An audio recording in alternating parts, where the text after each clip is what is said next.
Yo, what's good, y'all? You Dub back again. Come to talk about a video I tried to make a couple months back after reading Marvel Legacy Iceman issue number 8.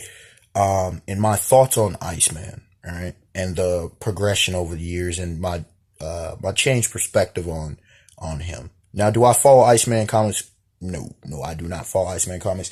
I've been a fan of Iceman, Bobby Drake, for years, especially considering, shoot, what was it? It was two things. It was the Spider-Man and Friends show that I believe was an 80s cartoon.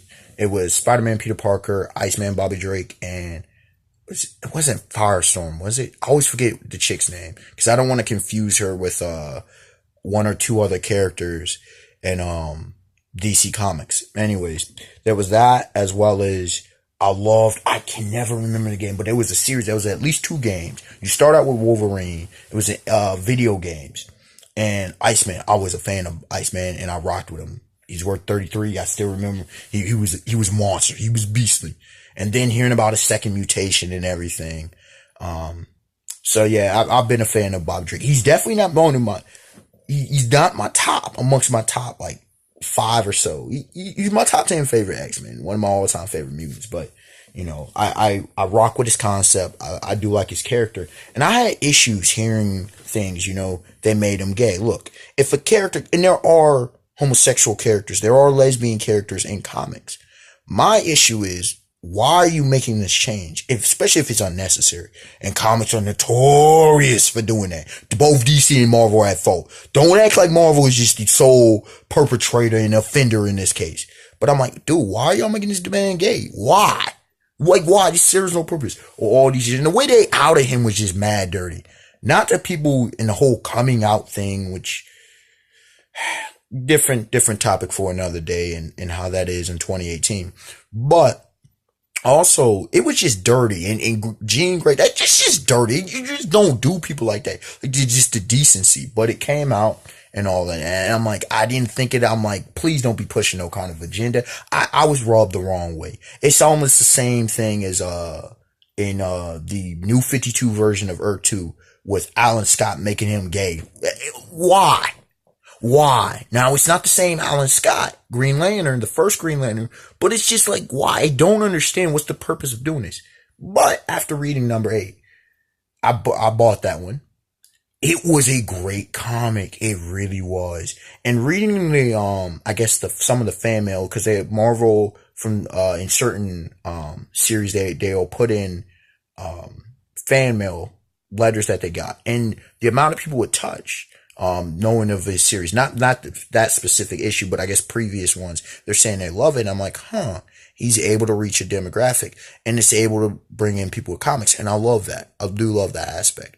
I think they've handled it very well. They've handled them like a lot of gay dudes I personally know, a lot of friends I've met and such. And the thing about it was after reading that issue, and I love the issue because it dealt with young Bobby and his brashness being time displaced.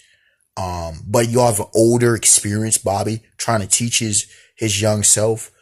It was kind of funny because it was almost like an older brother aspect. Like if there's any dudes that, giving you hell, I'll beat them up for you and stuff like that. I smile like that. Cause as an older brother and as one who has older brothers, I can respect that, as well as, being a friend to some chicks. I'll be like, if the dude gives you problems, let me know. So I'll rock with that. Seeing the dichotomy, how Bobby freezes up and the whole thing about the parents and older Bobby's estranged and them trying to kind of rework younger Bobby, make him right, and older Bobby fighting. I was like, yo, I'm me. I'm living my life. And it wasn't about the whole gay aspect. It was tied into a whole lot of things. And so they did that. Bobby's character was always pretty goofy, so it rolled well, and he was always a comedian, kind of a Wally West type, not exactly the same as Wally West the Flash, but that type of character. So they rolled that in, him cracking jokes, him being goofy and corny at times, even with his love interests and whatnot at the end of the comic. And what I saw is they made it work. The author, the writer made it work. You know, he's still the charismatic Bobby that I rock with. He showcased age and experience, and even one line's like, "Yo, it's not the '90s anymore. It's all good, young Bobby." Like people are more receptive. Like, he wasn't flamboyant or whatever. You could tell how he swung, his orientation, but he was cool with it.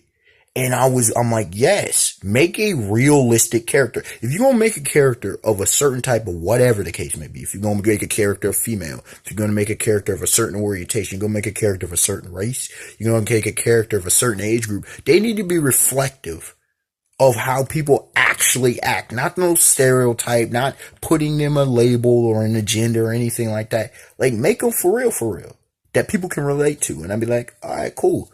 I could follow this. Now, I haven't followed it because I'm not necessarily a fan of the series itself, but I am a fan of the character. I'm just putting this video out here. My thoughts on the whole fact of the change of Bobby Drake, is a positive one. It hasn't hurt his character. In some cases, the way that at least it was written, it's enhanced. And so that's all it is. Regardless of what your views are, characters are malleable, and you need to be able to have character progression with them. You need to be able to have character development. And no matter the path that the character takes, a character needs to be done properly, well written and well executed. If you are a fan of Marvel, I'd love to hear y'all thoughts about, the change of Bobby Drake.